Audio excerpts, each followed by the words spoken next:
Olá pessoal, estou aqui com vocês para mais uma das nossas aulas de física e hoje nós vamos falar da ondulatória.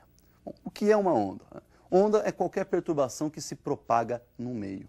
Propriedade fundamental da onda é transportar energia sem transportar matéria. Nós vamos classificar essas ondas em dois grupos, as ondas mecânicas, que são aquelas que exigem um meio material para se propagarem, e as ondas eletromagnéticas, que são aquelas que não exigem um meio material para a propagação. Observem aí, então, as definições de ondas mecânicas e ondas eletromagnéticas. Olha então, onda mecânica é aquela que exige um meio material para se propagar. Como exemplo aí nós temos o som, né? Portanto o som não se propaga no vácuo. As ondas eletromagnéticas são aquelas que não exigem meio material para a sua propagação. Portanto, a onda eletromagnética sim se propaga no vácuo. Um exemplo de onda eletromagnética, a luz.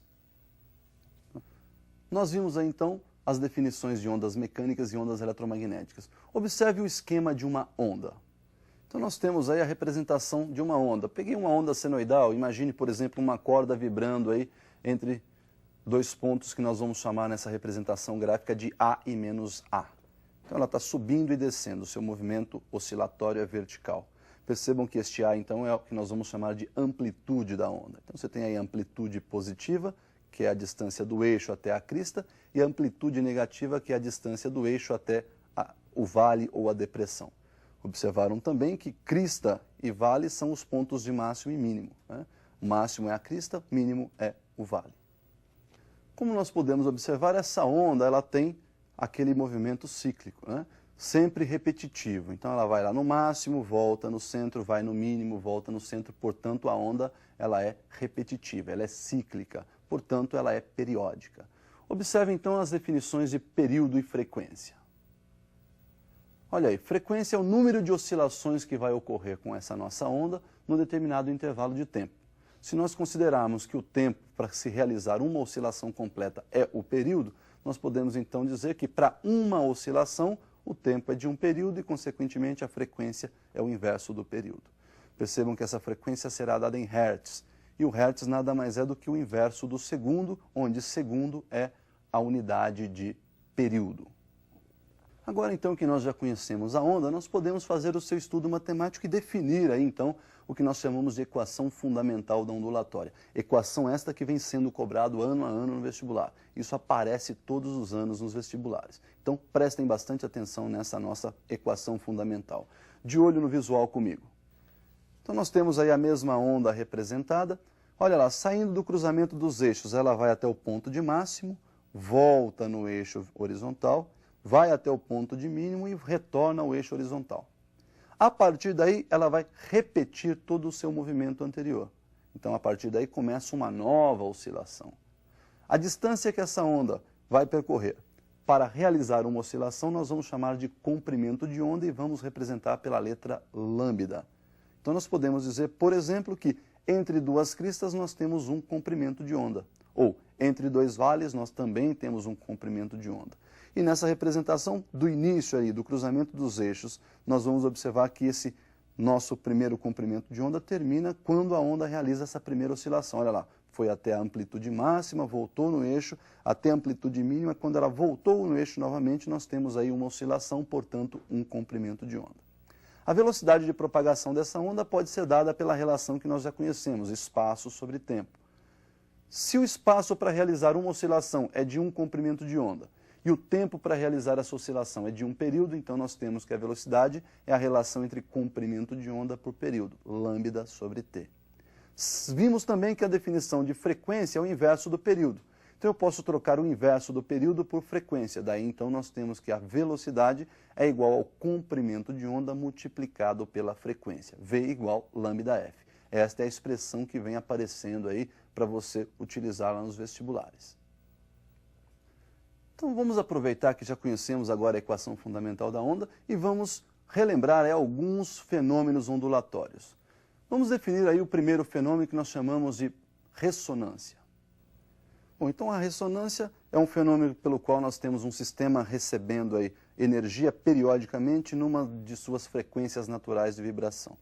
Então percebam aí na ilustração, nós temos um cantor emitindo uma nota musical e a frequência dessa nota é mais ou menos semelhante às frequências naturais. Portanto, essa frequência vai coincidir com pelo menos uma das frequências naturais de vibração do cristal, levando então a vibração também do cristal. Se essa vibração for muito intensa, pode inclusive levar à ruptura do cristal. Um outro fenômeno que você pode observar aí é a difração da luz. Essa difração você pode observar em sua casa, né? Quando sua mãe te chama e você está, por exemplo, em seu quarto estudando, ao ouvir a sua mãe, você não a vê.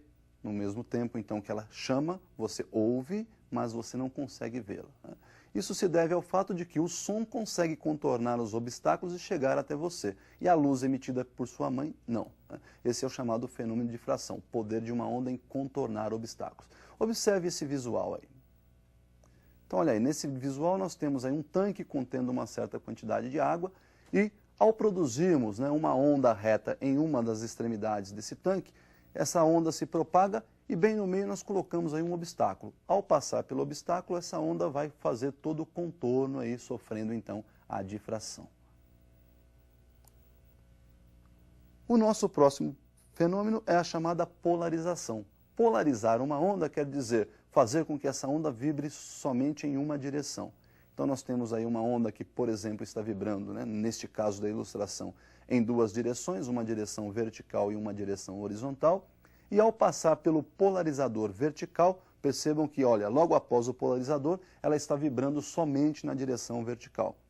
Ou seja, as ondas, aquela vibração na direção horizontal foi destruída pela polarização, pelo polarizador.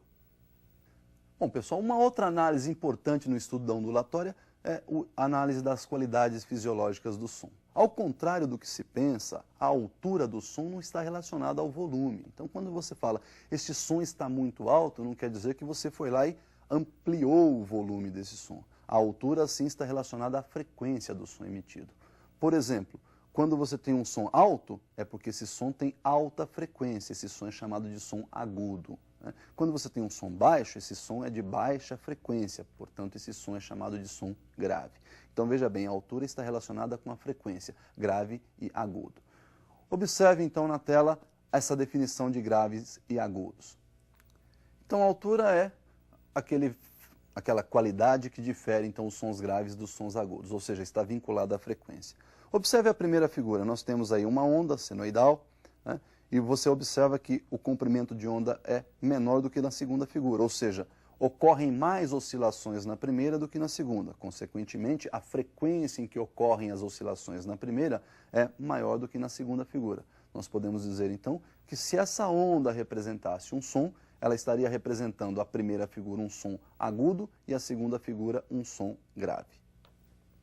Bom, e a segunda qualidade fisiológica que nós vamos ver, então, é a intensidade sonora. Bom, a intensidade, sim, esta está relacionada ao volume, né? Um som, então, de alta intensidade quer dizer aquele som que você foi lá e aumentou o volume ao máximo. De baixa intensidade, aquele que você foi lá, então, e diminuiu o volume ao mínimo, né? Reduziu o volume. Veja que a intensidade ela está ligada à amplitude da onda. Então, amplitude quer dizer alta intensidade, menor amplitude quer dizer baixa intensidade. Também preparei aí uma figurinha para você comparar essas duas relações de som mais intenso, som menos intenso. Então, olha aí, na primeira figura nós temos, né, a amplitude maior do que na segunda figura. Então, se essas duas figuras representassem, por exemplo, ondas sonoras, né, essa primeira aí estaria representando um som mais intenso, um som mais forte, né, e esta segunda figura estaria representando, então, um som mais fraco, menos intenso. Percebam, então, que a amplitude do som mais forte é maior que a amplitude do som mais fraco. E a terceira qualidade está aí, timbre. Ó. O timbre difere dois sons de mesma frequência e de mesma altura. Bom, então nós vimos aí a definição do timbre, né? Se você, por exemplo, tiver uma guitarra e um piano emitindo a mesma nota musical, na mesma frequência, na mesma intensidade, você consegue diferenciar o som emitido pela guitarra e o som emitido pelo piano através do timbre. Um outro efeito importante, ou um outro estudo importante que nós temos para fazer dentro da ondulatória é o efeito Doppler-Fizeau. Observem na tela que eu preparei para vocês aí a relação entre frequências de fonte e frequências aparentes aí no efeito Doppler. Então observem aqui na aproximação, esse exemplo eu escolhi aí para uma onda sonora, pode ser também para uma onda eletromagnética. Então nós temos que o observador receberá uma frequência, ele vai observar uma frequência aparente que vai ser maior que a frequência real emitida pela fonte. Então essa frequência pode ser calculada pela relação que aparece também na tela. Olha, frequência aparente dividido pela velocidade da onda emitida, no nosso caso aí uma onda sonora, mais ou menos a velocidade do observador, igual à frequência real da onda emitida, né, dividido pela velocidade dessa onda, no nosso caso aí de novo, né, a nossa onda sonora, mais ou menos a velocidade da fonte. Esse mais ou menos que aparece na relação aí é porque nós temos uma orientação para a velocidade positiva. Essa orientação é sempre do observador para a fonte. Então, quando o observador se aproxima da fonte, a sua velocidade é positiva. Quando a fonte se aproxima do observador, a velocidade da fonte é negativa. Bom, então nós vimos aí a relação entre frequência aparente e frequência real na aproximação. Nós podemos observar isso também no afastamento. Observe comigo aí o visual. No afastamento, nós vamos observar então que a frequência observada ou a frequência captada aí pelo nosso observador, é a chamada frequência aparente, ela vai ser menor que a frequência real emitida pela fonte. No nosso caso, de novo, uma fonte sonora, nós temos aí o observador e a relação é a mesma que nós vimos anteriormente, né? A frequência aparente captada pelo nosso observador, ou observada por ele, é a velocidade da nossa onda que está sendo emitida, no nosso caso uma onda sonora, mais ou menos a velocidade do observador, se ele estivesse deslocando, igual à frequência real emitida pela fonte, dividido então pela velocidade dessa onda que foi emitida, mais ou menos a velocidade da fonte se ela estiver também se deslocando.